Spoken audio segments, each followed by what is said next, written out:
Good evening. We begin tonight with breaking developments involving the United States and Iran as tensions in the Middle East reach a critical point. The U.S. does look poised to attack Iran, possibly within days.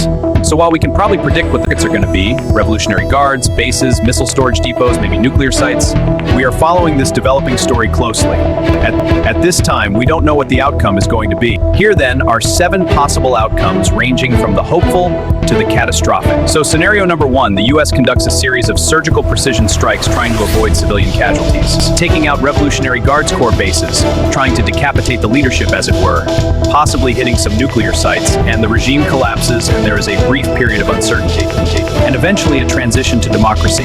That's pretty optimistic. If you look at the record of Western interventions in the Middle East, they haven't gone very well. Look at Syria, look at Libya, look at Iraq. There's always been chaos and confusion and bloodshed and terrible instability following most of these interventions. So, I think it would be overly optimistic.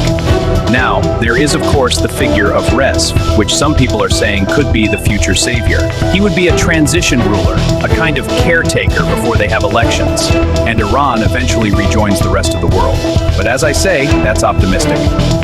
Scenario number 2 is that the regime survives, but it feels heavily threatened and constrained by the huge U.S. military presence around the region. I mean, just look at this map here.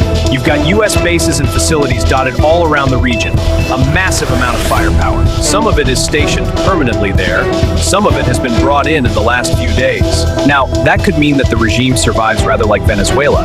It's still intact, but it's lost its leadership, and it's forced to kind of change its direction of travel to moderate its behavior and its policies. That is a possibility.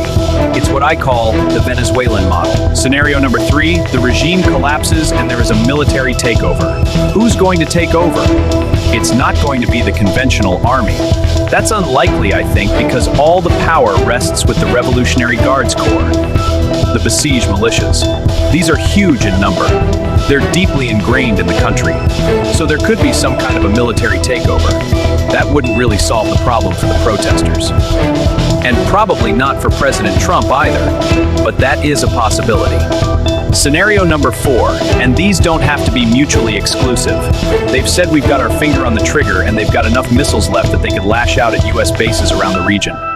They could hit Israel, Jordan, Saudi Arabia, Qatar, UAE. So for example, in Qatar, you've got Al Udeid Air Base, the Coalition Air Ops Center, from which the U.S. runs all its air operations all over the Middle East.